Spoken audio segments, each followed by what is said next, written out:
What is up, everybody? It's Dr. Vibe here, host and producer of the award-winning Dr. Vibe Show, the home of Epic Conversations. And I'm the host of Epic Conversations, 2020 Podcast News Award winner and 2018 Innovation Award winner given out by the Canadian Ethnic Media Association. Also, I host the only online broadcast for fathers and dads in the world that is sponsored by Dove Men Care. It's also co-sponsored by DAD, Central Canada's national fatherhood organization.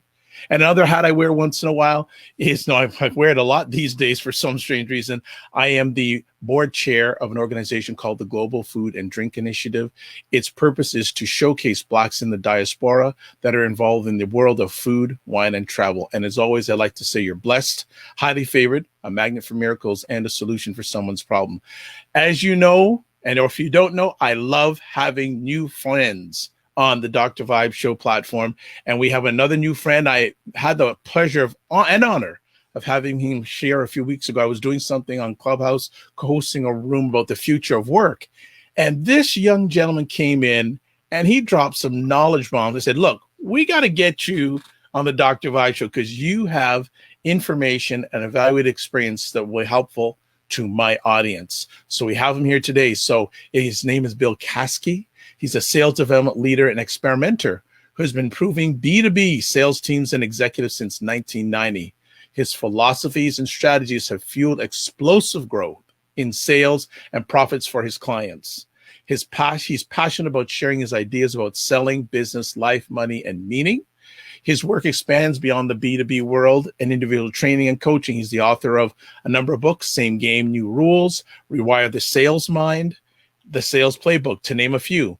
He also co-hosts 2 podcasts. So I like him because I host more than one. Most people just have one. He's got 2 going. The Advanced Selling Podcast, a weekly podcast counseling sales forces and leaders who seek to improve their business, and the Bill Caskey Podcast, a deeper dive into achievement. He believes the most important approach to any endeavor is improving one's mindset. So naturally, he enjoys busi-ness books. I like how he put it, busy, B-U-S-I books, human development psychology topics, as well as health fitness books.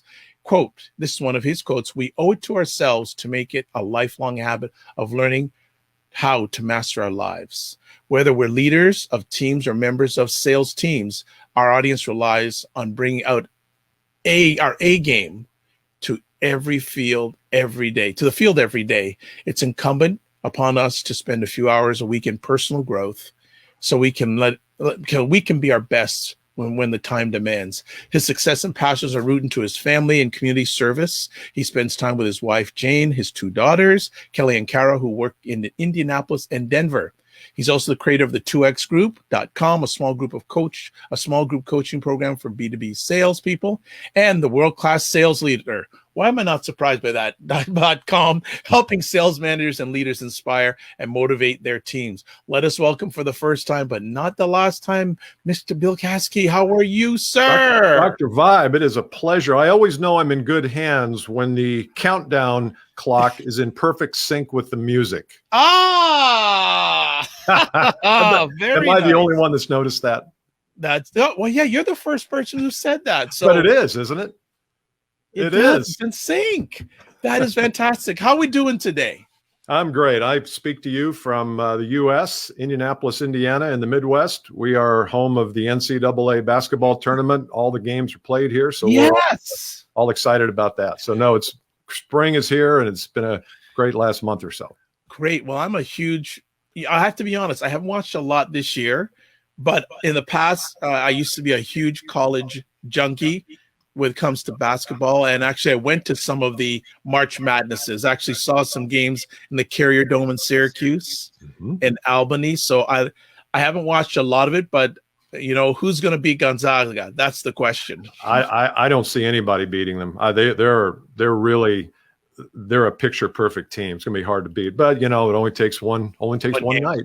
One game. Well, Let's get it started here today because they're not here to watch me or hear from me. They're here to hear and watch you. Can you just share for our audience a little bit of background about yourself? We got some of the professional stuff. Where did you grow up, etc.? Yeah, I grew up in Indiana. I was an avid basketball player back then, and I just loved the sport. I loved the game. I was raised in a pretty normal family, only child. Actually played basketball in college at a little Division III college in Indiana. Got out of college and really didn't have much direction, as a lot of kids I think do today. Is, I just went and got a job, and the job that I got, I was ill prepared for. It was a sales position, and I didn't know how to do it. Got no mentoring, no coaching. I drifted. I'll use I don't know whether it's Brian Tracy's or Napoleon Hill, the drift. And I drifted in my 20s, and I got in a little bit of addiction trouble. But as I look back, that was probably the best thing that ever happened to me. And so I finally got my head screwed on straight at 30 and decided to make a serious career out of exploring achievement and sales specifically. But over the past 20 years, I've kind of gravitated a little bit less or a little bit away from the sales technique world and into just mastering our lives and our mindset. And that's what I think we're here to talk about a little bit today. So it's been a great journey. I'm 65 years old. I have no idea at all when I'm going to quit. I love what I do. I love working with teams of people and individuals as well. So I'm on a track to probably work another 12, 15 years. Hey, you don't look 65, brother. I'm sort of like taking him out going, you're how old? Come on now. You look fantastic. Well, thank you. It reflects that you enjoy what you do, how you present yourself, not only physically, but verbally. I sense that right from the beginning when we just met audibly on Clubhouse. And I just said, there's something I want to know more about you and what you have to offer. So I'm glad you're here. I've got a filter that makes me look 10 years younger. So that's probably check. Thanks for that, producer. Just one little thing about what you shared before we get into the world of sales and business. You had mentioned to our audience that you weren't going down the right path when you were younger. Mm-hmm. Do you remember the moment that the turn began? Well, how much morbid detail do you want to get in? Well, I had a alcohol problem, and I've said this before. This is not the first time. Yeah. Okay. As long as you're comfortable. Yeah. No, I'm very comfortable, and I drank too much and I partied too much, and it was part of the drifting. I didn't have a specific goal in life. I was just kind of going where the sea took me, and the sea took me to some pretty bad places. And I remember the night that I decided that I was going to die pretty quickly if I didn't get help. Now, I wasn't in the hospital or anything, but I was heading down a path toward, down a bad path. And so, I decided one day I'm sick and tired of being sick and tired, and I'd had enough. And I went and sought help, and I got that help. And that was the beginning. That was kind of the turning point. I was 31 at the time. Mm-hmm. So my 20s were kind of a blur, to be honest with you. It was a lot of fun, but at some point I had to grow up and be a man. And I know you talk about that a lot in your podcast and your work. It's, you have to at some point pull the big boy pants up and decide, am I going to be a mouse or a man? And I had been a mouse in my 20s, and I decided that I needed to shift direction quite a bit. So that's my. Thank you so much for sharing that. It's appreciated because we like to hear about overcoming and the stories. And I think many people these days, especially in these times, want to hear people who have overcome. So thank you for doing that. It's appreciated, not taken for granted. You have a long career in sales, and won't spend too much time in your professional career, but just give a little background and context. How did your sales career start? And what have been some of the special moments before you started doing stuff on your own in your journey on the sales road? Yeah, sales road, I was very average. Again, as I said, I got no training and no mentoring or no coaching. I kind of was handed the customer list and said, here, you got $1 million quota, go out and make it so. And that's why I really believe so much in the idea of coaching and mentoring, which we'll talk about a little bit later. But I think that if you want to do something big with your life, you've got to have somebody there helping you. And it's hard to do anything alone today, and you shouldn't have to. You should have a support group and people around you who are pulling for you and encouraging you. And so I bounced around in the construction equipment business. I was with a Caterpillar dealer for a while in my 20s. I was I sold advertising for a hardware magazine. And then I sold extension cords for a company called Woods Wire to Home Depot and Lowe's and Ace and some of the big chains. I learned a lot in that job. Actually, I had a pretty good manager in that job, and he was very helpful, and it was a lot of fun. So I learned a little bit about big business and how corporate buying decisions are made, purchasing decisions. So that was, as you look back in life, I think you look back and say, well, I didn't like that job, but I did learn quite a bit from it. And I think that's part of the stacking of our talent is we look back and we say, I learned this here and I learned that there, and it might not have been good at the time, but we are the accumulation of all of our lessons in life. And so I don't think you can look back and say, man, I made a mistake going there. You know what? I learned something. I like what you said there, especially two things. First of all, I've always said to people, there's no such thing as a bad job. If you learn, even if you don't like it, you've learned something. Absolutely. At least you've learned what you don't like them, but absolutely. How valuable is that? Yeah, exactly. And then also with jobs, take what they're teaching you and see if you can incorporate it in your own. Mm-hmm. And I love how you say stack your talent. I love that terminology. Mm-hmm. Stacking your talent. Yeah, actually, that's Scott Adams, who was the Dilbert creator of the cartoon Dilbert. He has several books, and he talks about talent stacks. So but I look at it a little bit differently than he does. I just think that we've accumulated wisdom and knowledge and know-how. And sometimes I don't think we tap into that. I don't think we go back and say, man, you know what? I'm really good at this. I've got a lot of know-how around that. Maybe there's a business there, or maybe there's a platform that I can seek. So that's part of this whole untapped potential movement, is tapping into our own potential. And sometimes I always find that, and I'd be interested to see what you think about this. Mm-hmm. Sometimes we either overvalue our talent, and that's not necessarily good, but more often I think we undervalue it. Yes. We undervalue, and then we don't either charge enough, we don't ask for the right career paths, or we don't have the confidence to go out to the world and say, this is what I'm good at. If you need this, man, this is good. We rarely take inventory of it.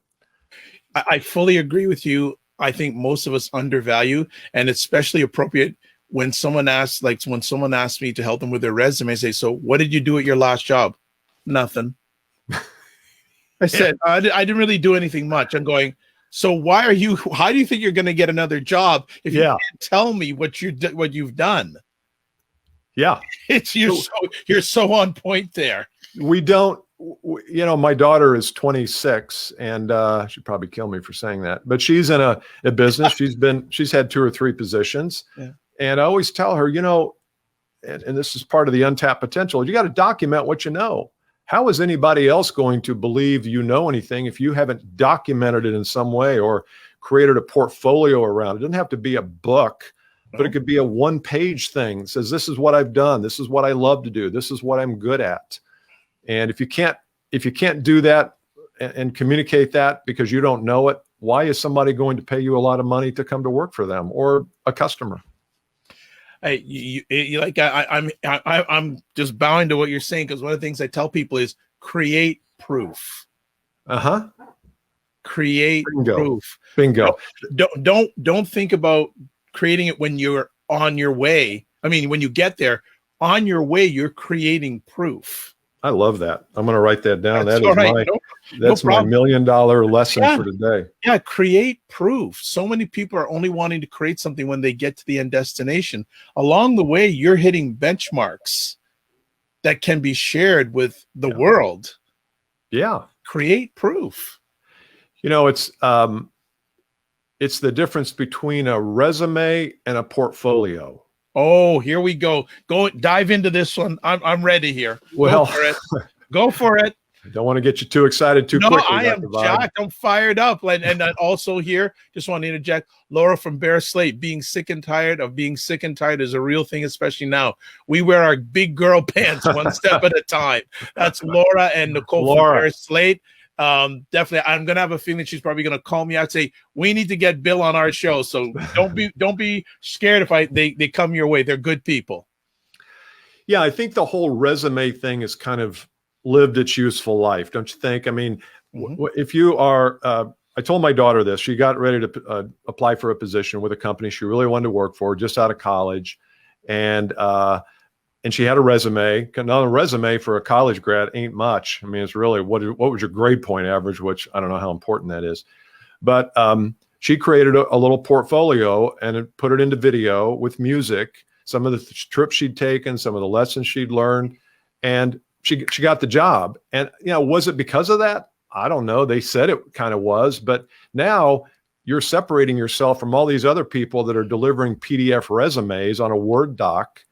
You have to have a resume, but you got to have something alongside it that says this is who this human being is. And so I think portfolios, especially if you've been in a business for more than a year, you've got accomplishments. They may not be big accomplishments. I don't care. But if you package those and say, this is who I am and how I see the world, that's a whole lot better than some stupid resume. And again, I've never had a resume. I don't recommend resumes.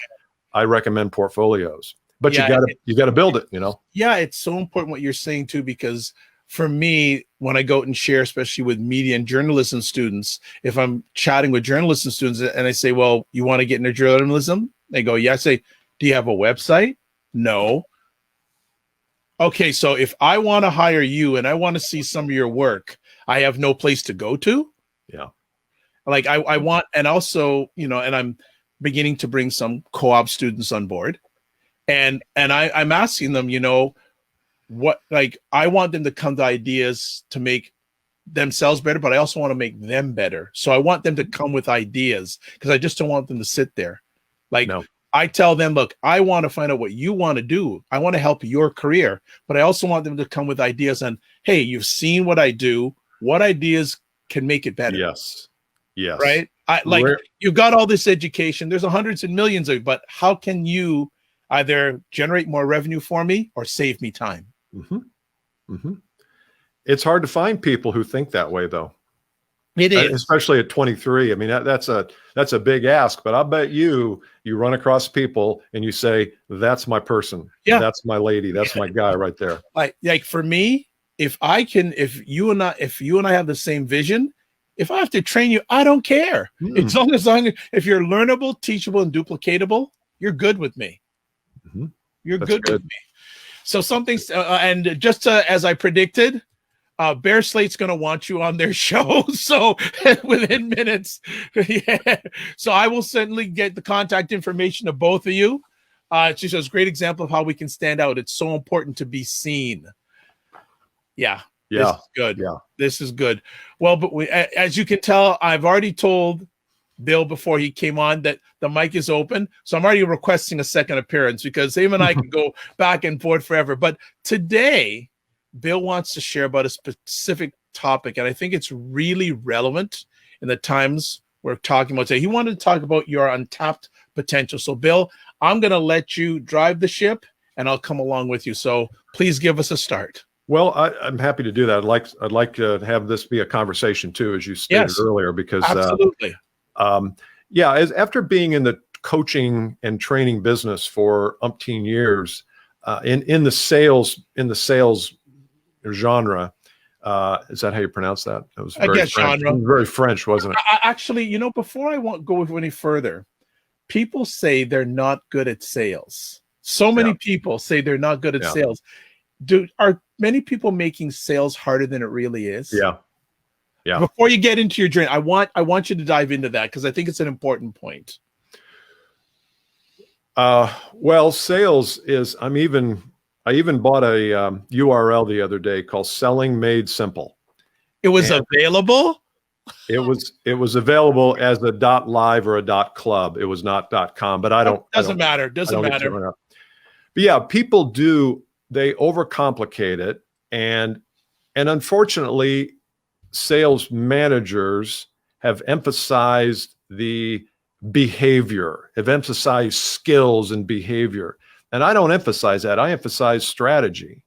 And a good example of that is I had a webinar I did a week and a half ago, and it was to populate a group called the High Achievers Mentoring Program. And it's a group of high achievers, people who earn $150,000 to $200,000 a year, and who want to be surrounded by like-minded achievers. And this is not a a group for college graduate who are just getting into sales. This is a seasoned vet group. Yeah. And I have the podcast, so I had a wait list created, and people came on the wait list. And then I offered this webinar. I had 20 people on it. I was a little bit disappointed. I had 35, 40 people sign up. Only 20 people attended. But I filled the whole group of 10 people based on that. Now, did I sell? No, I didn't. I never dropped into sales mode. I just basically said, look, if you're having these problems, and I had about 7 problems that high achievers have, and if you're interested in being in a group of like-minded thinkers who want to solve these and want to be held accountable, then this is my offer. A, B, C, D. It's $497 a month. And I had 10 people almost instantly take me up on it. Never did I sell, but I had a strategy. And the strategy was expose them to some content, help them be comfortable, let them know what I was up to, a little bit of my story. And if it sounds the least bit interesting, you should do it. If you want to get on a phone call with me, I'd be happy to answer any questions, but never sold. I don't think the traditional sales thing is good anymore. I think people are they're so disgusted by this needy, begging, attached salesperson that they'll run from you. So my focus would be, and my advice for people who say I'm not good at sales, you just haven't developed a good sales strategy. That's all. Sales shouldn't be about rejection. It shouldn't. That's the old world. That's the the pre-2000 world. Now with digital, you should be able to share your beliefs, share your value, talk about your offer, and people who want to join you, they join you. People who don't. And I don't harbor any ill will toward people who don't want to buy from me. In fact, they just may not be ready. Maybe it's their best decision not to buy from me. Right. So I think sales is full of the emphasis on convince and persuade and get attached to the deal. And I feel like, well, that doesn't attract anybody. Who gets attracted if you're out in the market looking for a relationship? You needing a relationship is a good way to turn people off. It just is. I hate to always do the boy-girl thing. But the point there is that we've just got to rethink sales. And the way you do it is rethink your strategy. And when you do that, it takes all the pressure off. No fear, no rejection. I'm rejecting them. They're not rejecting me. I'm saying, you know what, you may not fit into this. And I'm not doing it hoping they'll say, oh, please. I'm just picky about who I work with. So I don't know if that helps, but no, that's beautiful. No, that's a great knowledge bomb right there. So let's get back on our untapped potential. Okay. But I just wanted to get that out because I know that has helped somebody out there. So I appreciate that. I do hear that a lot. And my answer to that is, well, you better learn it. Because if you're selling yourself all the time, whether you're trying to move positions, advance your career, sell something, bring ideas to your company, you're always in sales mode. But if you do it the old way, you get resistance. You do it my way, you don't get any resistance because your strategy is more about human nature. And I always say, tell people right up front, this may not be a fit for you because it might not. And this idea that we got to make customers fit, they just don't. So anyway, back to untapped potential. So when you and I talked here a few weeks ago, I kind of posed the idea that I think we all have untapped potential within us. And I think COVID and the whole what we went through in 2020, I think it woke some people up to say, what am I doing with my life? What am I really about here? I'm squirreled away, I'm quarantined, I'm whatever. And I think there's a lot of thought time. And I have found in the last 6 months that people really are taking a deep, hard look at who am I? What am I about? Where do I want to go in my life? And I think that all centers around this concept of untapped potential. So I've got 7 things here. And I think on your lower third, you can download this. It's free. You send me your email address in the web page, and I'll deliver this to you. It's a PDF. I think it's good. Share it with your spouse or with your significant other or your partner, with your manager. But I think some of these things are worth having a conversation about. So I'm going to go through these pretty quickly, and then we can stop at each one. I'm going to probably stop you after each one because I know they're good deep dive. So what's number 1? Yeah, number 1 is get your purpose right. There's a lot of people who talk about what is your purpose, what is your life purpose, what is your business purpose. But we're all here on this planet for some damn reason. We're not just God's experiment and lab. There's a reason we're here. And there's a reason we were born in the conditions we were born in, into the family we were born in. And there's a reason that you have certain things that interest you and certain things that bore you. And my goal here with this, number one, is just start thinking about, why am I here? What do I want my life to look like? What are my talents and visions and just who am I? What am I about? If you're living close to your purpose, then everything gets easier because you're aligned with that. For example, my purpose in my business and in my life is to take the lessons that I've learned over the course of my years and every day that I'm with people and coaching people, and distribute those to the world through the podcast, through LinkedIn, through Instagram. I don't do as much on Instagram, but LinkedIn I do, and my podcast and my training. And so if I can take lessons that I learn, like I just learned a lesson from you, that whole idea of create proof, that's a lesson. I would like to share that with the world. I would attribute it, of course, to Dr. Vibe, happily. But that's my purpose. And so when I wake up in the morning, I don't think, oh God, I got to go make cold calls today. I think, where can I go share my wisdom and my experience and a little bit of that know-how that I've accumulated? So get your purpose right. It might take some work. You might need somebody to help you. But I'm curious to know what you feel about that, because obviously you're aligned with your purpose. I mean, I can tell that. Well, humble and thank you. And I received that. I one of the things that has taken me to that level, just to add on to what you're sharing, and you may agree with this or not, also purpose and relevancy. So let me put it in this context. If I like to help and serve people, people know that. So if you came to me and said, hey, Dr. Vibe, I've got a great project to help kids. Yeah, that's fantastic. But 5 minutes later, you tell me, I've got a great project to help fathers and men. Both of them are the same thing, but the second opportunity is more relevant to my purpose. But you're super clear on it. Yeah, so that's true. That's true. That allows you to say no to the things that don't match and yes to the things that do. True. It's an automatic filter for decisions. Yeah. And not everyone is there. No. But I definitely, that's just an add-on to what Bill shared, is that I'm blessed because I've taken some time and I'm being intentional in investing it myself, because I want to make sure that my purpose not only benefits me, but benefits who I want it to benefit the most. Because if I'm not aligned with my purpose, it's not going to serve the people the best way. No. And you can't serve everybody.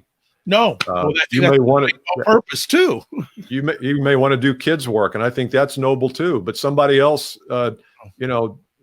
in your audience probably is good with kids and does that. And so I think purpose helps us make decisions. It helps us get out of bed in the morning. It helps motivate us. It helps get rid of the fear about, well, I can shoot a LinkedIn video, but what about my hair and what about my voice? And you think, no, screw it. That doesn't matter. My purpose is to get this wisdom out, no matter what my hair looks like. And I'm very conscious of my hair, as you can tell. Okay. So am I. Touche. Touche. Well, and I am very conscious because I shave it every day. You're killing me. You're killing me. That was one quick comeback, buddy. Well, you know what? As I said, after I've done a lot of these things, I wasn't good in the past, so I'm good at getting better at comebacks now. Whenever the word hair comes up, you got it bang, locked and loaded, don't you? Yeah, like I love, and again, we're coming out of COVID, ladies, when they make one trip to the hairdresser, I ask them how much they spent. And I say, that covers me for about a year. The gels and the blades. Yeah, I got it down simple and fast. So before we start a comedy show, let's get back on our potential track. Number 2, in untapped potential, I think to realize that you have to understand your personal value. And this is not necessarily your vision. This is the value that you bring to the world. And for example, if you've been in a sales position for 10 years, then you have know-how. You've accumulated wisdom and knowledge and expertise and experiences. And I don't think people are in touch with their true value. And then when you go to price that value in the market, job, entrepreneur, whatever, you will discount it because you haven't ever, and I said this earlier, you haven't ever taken inventory of what your value is. My wife right now is in a job search. She left a job after 25 years with Verizon, took a couple years off, bored to tears, I'm anxious for her to get back to work, and she is too. And she's struggling with, well, geez, I was with Verizon for 25 years. I mean, I don't really know. I'm like, you used to run these $100 million operations and events, and you telling me you don't know how to organize an event? Well, yeah, but everybody did that. We get into that look, well, doesn't everybody know that? And no, nobody has seen the world the way you've seen it for your life. That in and of itself gives you great potential for a unique perspective. A number of things. I know Bear Slate has a comment about the purpose. We'll get to that after we finish this part of the conversation. I can so much relate to that because a number of years I was asked by a government 8 hours flight away to come and do a presentation for them. And I had never had that opportunity in my life. Never. And I had no idea what I was worth. Yeah. So I was blessed because I developed a community that people who have done that sort of thing before saying, what should I charge? Yeah. And I said, should I ask them for that much? No, just ask them. The worst they're going to say is no, and you can negotiate it out, right? Yeah. So I put it out there. They said yes. Not only did they pay for my presentation, they paid for my flight. They gave me spending money there. Plus they paid for my hotel. And that changed my mindset. I wouldn't have known till I was challenged by that sort of opportunity what I was worth. Yeah. Yeah. And, it's a great example. And I want you also to delve down also how individuals that are in your wife's age group, in those situations, that's got to be difficult. It is difficult. She's 60 and she's bought into this thing that, well, companies don't want to hire a 60-year-old, which there is a little bit of truth to that. But if you're the person that has a LinkedIn page and they looked at your profile and they watched your video and they see your portfolio, they're going to say, why would we hire a 30-year-old? We can get this person here who has experience and wisdom and is funny and communicates. So you're exactly right. We discount our own value, back to what we talked about earlier. Yes. Just going back to the number one, Bear Slate is saying, I feel when we choose who we want to be every day, we start to live on purpose, which leads to our purpose. Mm-hmm. Mm-hmm. Bear Slate's right. Good take. Yeah. And then she says, I guess she's saying this to me, don't even start with the hair. So I guess I shouldn't have laid that comment about visiting the salon and the cost. You've triggered your audience. Yes, I better behave myself. Bad host. So I better keep it down here. So let's go to number 3. Okay. Number 3 is, and this is going to be maybe controversial or something different than what you've learned in your audience. Number 3 is detach from the outcomes. Detach from the outcomes means, I learned this in Alcoholics Anonymous. They have a saying called, let it go and let God. Mm-hmm. And the whole idea is let things go that are not all that important. And when we try to control everything in our lives, we start to, I'm hearing an echo. Is that me? Yeah, maybe. I think it's on your end. A little bit of a funny noise there. Okay, let me turn this down. Okay, you're sounding okay now. Okay. Yep, that's good. Okay, good. So I want you to detach from the outcomes, meaning if you get ready to shoot a video, do a presentation, interview for a job, don't get all hung up in the getting of the thing that you're after. Because when you can detach from the outcomes, guess what? Fear goes away. You're not as self-conscious. You are free to do what you authentically do every day. It's when we start to package ourselves up in anticipation of getting a result, that's our problem.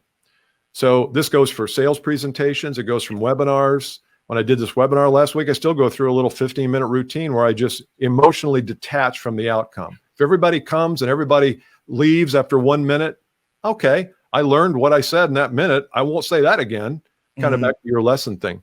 So detach from outcomes is critical. I wrote a book called Same Game, New Rules, and that I said that's your superpower in business and in life, is to detach from the outcomes. And we've never been taught that. You must be in my alleged mind for the last year and a half, because I can so much relate to that, because I had never done a sales deck before for a sales pitch till the last year. And I had to detach on the outcomes and just say, you know what? I just got the opportunity to present. And whatever happens, happens. But I took it as a win to learn how to do a sales deck, to learn how to pitch. I became better on my feet. And if it works out, it works out. I can't control what the other party That's right. You can't. Right? You can barely control. We can barely control ourselves. Right. So I did. And so I love what you said there, that, you know, I don't let the journey decide the outcomes. And if the outcome, like, I can't control it. The only thing I can control myself. So it's made me become a better thought leader now, because if they say yes, if they don't say yes, it's their loss. But at least I got the opportunity to share, and I've become better through the process. I've become stronger. I've become more resilient, and I've become better at presenting myself and my ideas. And I think you're more attractive Yes. that way in a business sense. Obviously, you're more attractive when you're not clutching and grasping and, oh my God, what is it going to take to earn your business? And there's still people who actually say that. What is it going to take to earn your business? Which means I'll do anything it takes. I'll contort myself and wrap myself into a pretzel just to get the business. No, that to me is desperation. It is. But you still hear it with people. I mean, it's still out there. So detach from outcomes is a really good move. It's a good one. Yeah. Number 4, high intent is the way. High intent is where my intent is about, like you just mentioned there, the intention of your presentations was to equip them with something new, was to present an opportunity for them. It was to educate them or entertain them, or whatever your intention is. It is not low intent is where it's all about you. Yeah. And my intent's to make this sale. So I'm going to wow them with this presentation. Loser, you're done, because they're going to pick up on that. And that goes against a lot of these sales trainers who are out there saying, expect to win. And I say, no, expect nothing. You have no idea what's going on in their world, in their lives. What's going on in their mind. What was it? E. Cummings said, we all be kind to people, because we all fight a battle internally that you know nothing about. Wow. I love that quote. So my goal is to have high intent. All my webinars, all my programs, I say, you know what, if at the end of this thing, you have no interest in working with me, that's cool. That's fine. I respect that. But here's the offer, here's the price. So let's spend the rest of the hour seeing if this is a fit for you. So, you know, yeah, that's interesting. And I hope this goes along with what you're saying, that as at the front of all my conversations, I say, you know, I'm affiliated with Dove Men Care. And I'm going to shorten the story. It's a longer story, but when I had my first phone call with their ad agency, a big agency called Edelman, one of the biggest ad agencies in the world, right? So this is via phone. Yeah, this is via phone. It's a good story. I'm anxious. This is so. I did my research ahead of time. I found out the names of the 3 people that were going to be on the phone. Researched them, LinkedIn, did all of that, and they grilled me for 45 minutes. Like, they grilled me with questions. And at the end of the day, I say high intent. Yeah, I wanted to get something with them, but you know what? At the end of the day, I just wanted to represent and make sure I was clear. Yeah. That's what I wanted. And if the worst thing, I wanted at least to carry on the relationship if it wasn't the right time. I want the relationship. So at the end of the presentation, I say, look, you want a national thing. I'm a one-person shop, but I'm affiliated with a national father organization that can serve your needs. Would you be interested? Yes. Wonderful. Yeah. So at the end of the 45 minutes, they asked me, and this was via phone, they asked me, do you have any questions for us? And I said, well, ladies, you work with Dove Men Care. What are the 3 biggest challenges you have working with Dove Men Care? Phone went silent for 45 seconds. Really? Because I could tell they had never been asked that question before. Now, there was a method to my madness. because and I'm glad I was able to do that. I wanted to be a solution to their problems. That's right. That's right. That was That's my intent. That's high intent. Yeah. I wanted to be a solution to I want to make their job easier. Yeah. I want to be an asset to them. And then I went a little bit deeper. I said, if this arrangement works out, how is it making it better for each one of you? Mm-hmm. Because if I'm making it better for the big picture, then their picture's got to be better. That's right. And one of them said, well, it gave us an opportunity to do other things. We may get promotions. I said, okay, that's my intent. Yeah. I want to make it better, not only for the big picture, but the people I'm speaking with on the phone. Yeah. But you see, at that point, it was over. You had it was over. I mean, in a good way.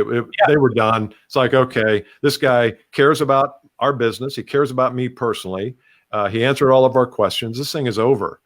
Because they probably talked to other people who did not do that, who were always talking about scope and reach and, you know, all the numbers. That didn't matter to them. They want to be associated with a good human being. And that was you. Yeah. And I just want to catch up with Bear Slate. She goes, loves that detaching kills fear. That's a quotable. And then I'm sold. I love sales. This is good. So as I said, Bill's going to be making an appearance on another platform probably very soon. And I know on the line it's Laura from the Bear Slate team. And yeah, she is passionate and loves this kind of stuff. Good. So she is all over it. So let's continue on. Okay. Number 5, document your wisdom. I talked about that earlier. Just start writing down in inventory, you know, just like a company would take inventory of their products, or in my case, when my recovery, I had to take inventory of those people that I had hurt and harmed. Just make a list. And it's the same with documentation of your content, of your wisdom. What are you good at? What do you like doing? What kind of knowledge have you accumulated over the years? This could be literally a Google Doc, 1 page, just bullet pointed list. You know what it does for you? Forget about how you're going to use it. It's good for you. It's good for you to look at that and say, damn, I've got a lot of value here. I didn't realize it until I stacked all that stuff together. You're going to carry yourself differently. You're going to stand a little straighter. You might negotiate a little harder. You might put yourself in positions where you can tell this story a little bit more frequently. So nothing bad comes from inventorying your wisdom. I think, and something I agree with that 150%. I also think if you can get documentation from other people of your wisdom, testimonials, that sort of thing. And it's one thing with the written. If you can get someone to do a video testimonial of you, OMG, that is huge. Put it on your LinkedIn page. Well, I'm going to share a little secret that my major mentor taught me, that I'm doing more stuff via video these days. I'm even sending introductions to contacts via video. Mm-hmm. Mm-hmm. And people say, what are you doing that for? Well, A, it's different. Yep. Second of all, I'm showing that I can present my ideas clearly. That's right.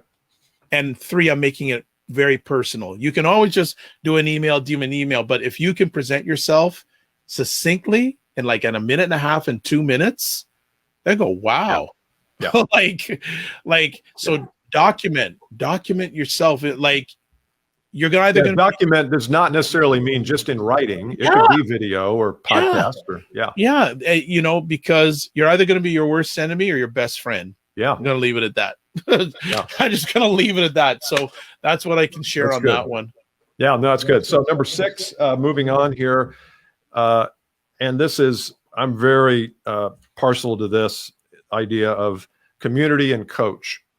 And sometimes we adults don't have places to go to get encouragement and wisdom. And sometimes coaches, if you go out and hire a coach, it's overpriced. It's way too much. My recommendation is always get in a group of people who are trying to accomplish the same things you are. Make sure it's led by a moderator or a coach or somebody who's an expert, and let the community pull you along. Contribute, take. It's like the offering plate. If you need $1, take $1. If you have $1, give $1. Mm-hmm. Same thing with coaching groups. But when we get to be adults, we get very we get very reluctant to ask for help. And we think we have to do. Why do you think that is, Bill? Ego. It's our ego. And yet I can tell you that when you look at somebody in business or in performance or art or sports, and they're at the top of their game, you kidding me? You think they don't have a coach? You think they're doing it all themselves? Heck no. LeBron James he's got trainer coaches, flexibility coaches, strength coaches, conditioning coaches, financial coach. He's got he keeps the coaching industry alive and well in LA because he knows he can't do it all. And it's the same with us. And I don't think you're ever too small to get a coach. Now, sometimes a coach or a community might cost money. It's betting on yourself. It's investing in yourself. So community and coach, I think, is really important, especially when you can get support and unconditional support from a small group. And I'll give a real life example to myself. One of the things that I'm very blessed is that I've been a featured weekly contributor on a website called the Good Men Project for the last 7 years. And the original idea did not come from me. Mm-hmm. Many years ago, we used to have a mastermind group that met once a month. And one day, and I'll give credit to the lady, I'll never forget her name, Marie Roker Jones, said, Dr. Vibe, you should get your content on the Good Men Project. I said, Marie, I have no idea what you're talking about. So she says, go take a look. So Change your life. Didn't realize that it's one of the most viewed sites in the world for men. They get 3 million unique visitors a month and 6 million page views. Mm-hmm. So, and I got to realize, I said, you know what? I'm just going to send them something. I didn't know where it's going to end up. I'm just going to send them some stuff. 2 weeks later, from a cafe in Singapore, one of their executive editors said, we'd love your stuff. As you just said, change everything for me, because I've been able to say for the last 7 years that I'm a contributor to a website that gets 3 million unique visitors a month. Plus, like you said about document, I can send out a one pager that shows who, what, where, and why. And the quote on it is from the lady who runs the Good Men Project. And she basically says that we're looking to create the future of media with Dr. Vibe. So that one little idea. Yes. That didn't come from me. No. As Bill was saying, get in groups, get coaches. That has expanded my world to none. And so when people say, like, what are some significant moments in my journey? That was one of the biggest. So I fully agree. With that. I think the purpose of a coaching group is to help you expand what's possible, which she did. You might have gotten there eventually, but she might have saved you 15 years, 10 years, 6 months. Absolutely shortcutted. And, just so much like that credibility piece is just meant the world to me. But again, it was from someone. And I want to add what Bill's saying, make sure those people have your best interests and you have your best interests. Yeah. Same with a coach. If you're gonna get a coach, because a lot of coaches don't, and that's not a shot at coaches, but find somebody who is, people that you're around that inspire you. When you go out to dinner with certain people, you leave there inspired and on fire, and other people you leave and you're like, when is this going to be over? And you've got to find a group that you leave transformed from each session. You leave having a different look at the world and different perspective. Hard to find. Adults, and I know there's primarily adults listen to this. You've got to find a group. Mm-hmm. It's the master key to that. The last one here, number 7, is untapped potential. I think it's good to develop a framework. If you have an area of expertise, let's say it's project management. Yep. You have an area of expertise. Develop a 3 to 5 step framework of how you do your job in that project management area. It doesn't have to be the world's best design thing, but just when you're interviewing somebody or you're talking on LinkedIn, you say, look, I've got a kind of a 4-step process. Whenever I look at a project, there's 4 steps. Number 1, get clear about the outcomes. Number 2, whatever it is, think about frameworks. It helps you become more memorable, and it helps you deliver the advice to your audience if you can think of how you package your knowledge inside a framework of some kind. Now, I know coaches a lot of people use frameworks, but I think it's good for all of us. Yes. If you have knowledge, which you do because we've been alive longer than 30, 40 years, develop a framework and say, this is the way I look. If you're a writer, here's how I do writing. Number one, I do this. Number two, I do this. That way, when you're talking to people, they'll say about you, that person has a proven framework. They've got a concept. I want that. I want a part of that. And that'll be very helpful for you. And again, I'll just piggyback with what Bill is saying. Yeah.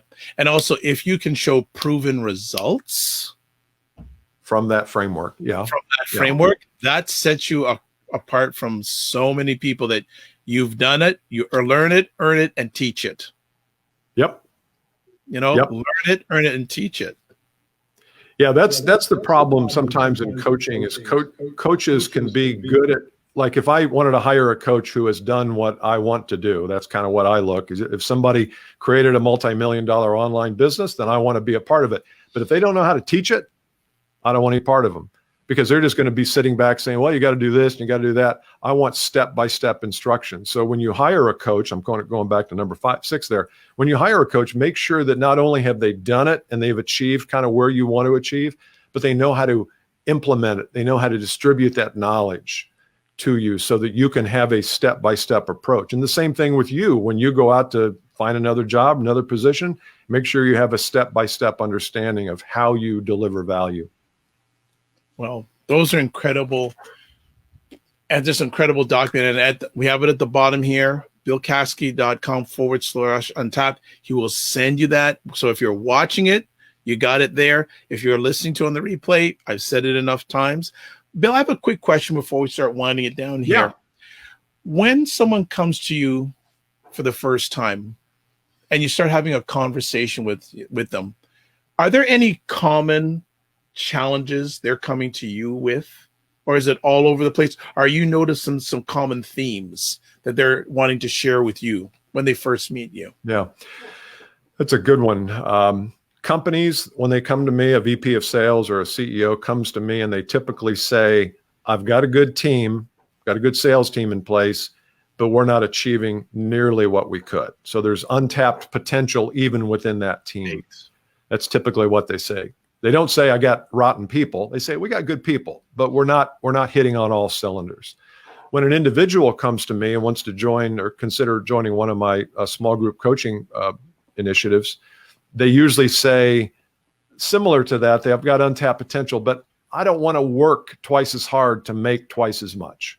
I don't want to scale my business and burn myself out in the process. I've got family, I've got interests, I've got hobbies, golf, basketball, whatever. So there's that idea that how can I scale up my revenue and my income without working myself to death? And the manager of people, they don't really care if you work yourself to death, as long as the numbers are there and and that's not all, but that's some. But I think it's up to the individual to say, I need to scale up. I need to be more impactful in the market, but I don't want to burn myself out doing it. That's probably a typical response. Wonderful. Before we let you go, any final thoughts you'd like to share with our audience today? I encourage you to download this and just do a little study. Spend an hour out on the patio this weekend or somewhere that's quiet, put some nice music on, and just think about some of these things. It's amazing when you heard me talk about it. Now you're going to read it. Now you're going to kind of create some time around it. I don't think we spend enough time thinking about these 7 things. We just don't. Yeah, and I piggyback with Bill saying, I don't think most of us spend enough time investing in ourselves. And I think what Bill has shared here, we should be pulling it out on a periodic basis, not just a one and done, because once you finish it, life can change. Yeah, that's right. Right? That's right. That's right. It's a continuous document, just like a website is a continuous document. What Bill is sharing is something that, if you're serious, you'll do at least 2 to 3 times a year. Yeah. Not at the end of the year or once a year thing, because 2 or 3 times a year, I think you'll get the most out of it. Yeah. Not only will you get the most out of it, but the people you serve and you want to help will get the most out of it. That's right. And be cautious about giving it to your partner or spouse, because They haven't heard this. Now, if they're going to listen, if they're going to do this with you, make them listen to this. Sure, yeah. Because sometimes you get this and somebody says, you don't need a coach. You've been doing this for a long time. Well, how much is that going to cost? They're going to get all this stuff, all this resistance. It's your life, man. It's your life. You are the architect of your life. Nobody else, not your spouse, not your kids, not your parents. You are. Absolutely. Love it. So before we let Bill go, we're just going to put up, if you're watching this live on the replay, contact information. There's his website. There he is on Instagram. There's the link for one of his 2 podcasts. Mm-hmm. He's also on Facebook. He's also on LinkedIn. As you see, he's Googleicious. Let's put it that way. Googleicious. Oh, yeah. And he's also on YouTube. And again, get the document, Untapped Potential. I'm going to get it. I'm going to probably share with Bill, if he allows you, what I came up with during that. Yeah. And billcaskey.com/untapped. Bill, thank you so much for taking awesome, Dr. Vibe. It was awesome having you. And again, the mic is open. I know Bear Slate's looking for you. So get ready, Get ready. Okay. All right. So good stuff. We have him today. Bill Caskey rocked it out of the house today. Really enjoyed having him on. And like to say thanks to a few people. Thank you to Bear Slate for watching this live on the podcast. Well, this is not really a podcast. Well, a true definition of podcast is audio only, but everyone calls us a podcast today. So no problem. Also like to thank everyone who's going to watch this live or watch on the replay, and also listen on the replay. I'd like to say thank you so much. If you want to get in touch with me, the best place to do that is at my website. That's at thedrvibeshow.com. I'm also available on Twitter, Facebook. Dr. Vibe Show is also on YouTube. Also, there's my email address, dr.vibe at the Dr. Vibe Show, thedrvibeshow.com. I'm also on YouTube, and I'm on Facebook. And if you have a moment, there's a link right here. If you want to fill out a quick survey sharing your experience or what you thought, if you have any ideas for the Dr. Vibe Show, would love to have you fill that out. So as always, I want to close like this. Live your life as a dream if you can dream it. If you can make it, sorry. Live your life as a dream. If you can dream it, you can make it. Sometimes you have to get small to get stronger. Block assumptions, then aim bigger, aim better, aim higher, aim wider. And then also love, faith, and respect. And finally, remember to give yourself grace. God bless, peace to all, keep the faith. And remember to walk good, and especially during these times, remember to give yourself grace. Thank you, everybody. Be well and keep the faith.